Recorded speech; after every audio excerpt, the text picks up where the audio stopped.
शेतकरी मंडळी नमस्कार। कांदा व लसूण पिकासंबंधित काही महत्त्वाच्या घडामोडी, बातम्या तसेच शेतीविषयक माहिती घेऊन येणाऱ्या आपल्या लाडक्या कांदा व लसूण समाचारच्या या 19व्या अंकामध्ये मी डॉक्टर राजीव काळे, वरिष्ठ शास्त्रज्ञ, कृषी विस्तार, कांदा व लसूण संशोधन संचालनालयाच्या वतीने आपणा सर्वांचे स्वागत करतो। चला तर मंडळी, या अंकाची सुरुवात करूया या महिन्याच्या कृषी सल्ल्याने व जाणून घेऊयात रांगडा कांदा व्यवस्थापनाबद्दल। लागवड झालेल्या रांगडा कांद्याची उरलेली नत्राची मात्रा लागवडीच्या 15व्या, 30व्या व 45व्या दिवसानंतर 25 किलो प्रति हेक्टर या प्रमाणात द्यावी। तपकिरी व जांभळ्या करप्याच्या नियंत्रणासाठी मँकोझेब 75% WP 2.5 ग्रॅम प्रति लिटर या प्रमाणात किंवा ट्रायसायक्लोझॉल 75 WP 1 ग्रॅम प्रति लिटर किंवा प्रॉपिकोनॅझॉल 75% 1 मिली प्रति लिटर या प्रमाणात बुरशीनाशकाची फवारणी करावी। त्यात 0.5 मिलीलिटर स्टिकरचा वापर करावा। फुलकिड्याचा प्रादुर्भाव वाढत असल्यास 15 दिवसाच्या अंतराने फिप्रोनिल 1 मिली प्रति लिटर किंवा कार्बोसल्फान 2 मिली प्रति लिटर या प्रमाणात फवारणी करू शकता। लागवडीनंतर 40 ते 60 दिवसांनी खुरपणी करावी, ज्यामुळे माती भुसभुशीत होते व तणांचे नियंत्रण होते। लागवडीनंतर 45व्या, 60व्या व 75व्या दिवसानंतर 5 मिली प्रति लिटर या प्रमाणात सूक्ष्म अन्नद्रव्य मिश्रणाची फवारणी करावी। मंडळी, आजच्या विस्तृत चर्चेमध्ये आपण जाणून घेणार आहोत लसूण लागवड तंत्रज्ञानाबद्दल।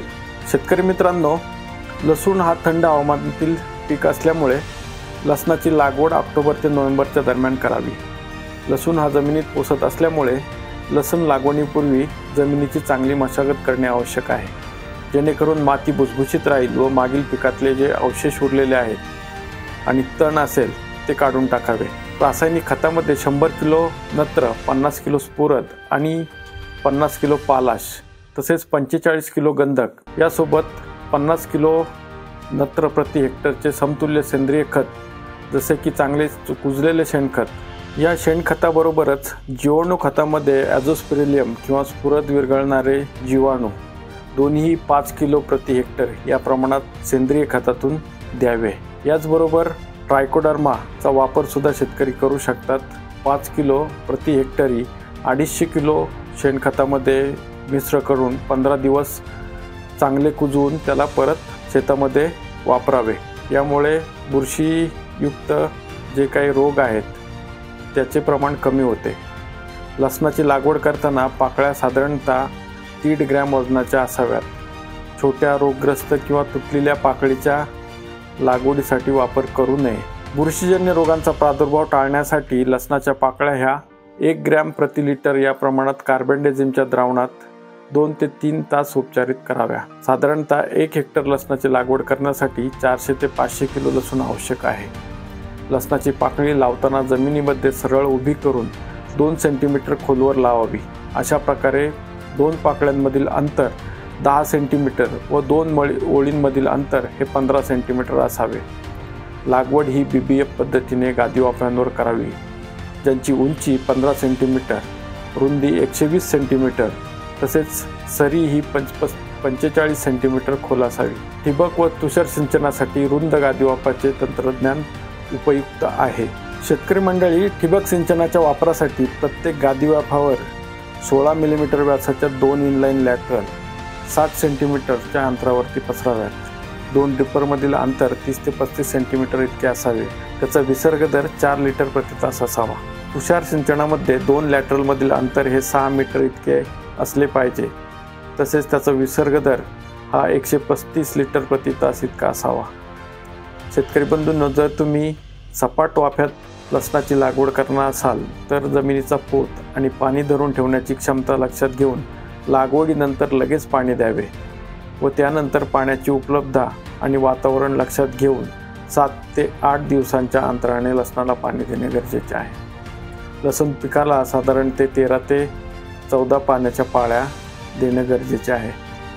तण नियंत्रणासाठी ऑक्सिफ्लोरोफिन 1.5 ते 2 मिली प्रति लिटर किंवा पेंडिमिथिलिन 3.5 ते 4 मिली प्रति लिटर या प्रमाणात लागवडीच्या आधी किंवा लागवडीच्या नंतर लगेचच फवारावे।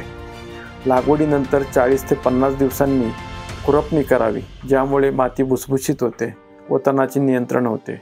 लागवडीनंतर 45, 60 आणि 75 दिवसांनी 5 मिली प्रति लिटर या प्रमाणात सूक्ष्म अन्नद्रव्याच्या मिश्रणाची फवारणी करावी. मंडळी, चला तर जाणून घेऊयात संस्थेशी संबंधित काही महत्त्वाच्या बातम्या. भीमा सुपर आणि भीमा शक्ती या कांद्याच्या 2 वाणांच्या व्यवसायीकरणासाठी संस्थेने ॲग्रीमेंट क्रॉप केअर धुळे यांच्याशी सामंजस्य करार केला. संस्थेने कांदा वाण भीमा शक्तीच्या व्यवसायीकरणासाठी Jai agro farmers producer company Nashik यांच्यासोबत सामंजस्य करार केला. 9 ऑक्टोबर 2024 रोजी संस्थेत कांदा आणि लसूण पिकाच्या उत्पादनासाठी नॅनो खतांची कार्यक्षमता या विषयावरती विचारमंथनाचे आयोजन. संस्थेचे संचालक डॉक्टर विजय महाजन यांनी 22 ते 23 ऑक्टोबर 2024 रोजी ICAR DMAPR आनंद, गुजरात येथे आरोग्य आणि संपत्तीच्या दृष्टिकोनातून औषधी आणि सुगंधी वनस्पती या विषयावरील राष्ट्रीय चर्चासत्रात भाग घेतला. 24 ऑक्टोबर 2024 रोजी ICAR IIHR बँगलोर या ठिकाणी दुसऱ्या इंडस्ट्री मीटचे आयोजन करण्यात आले.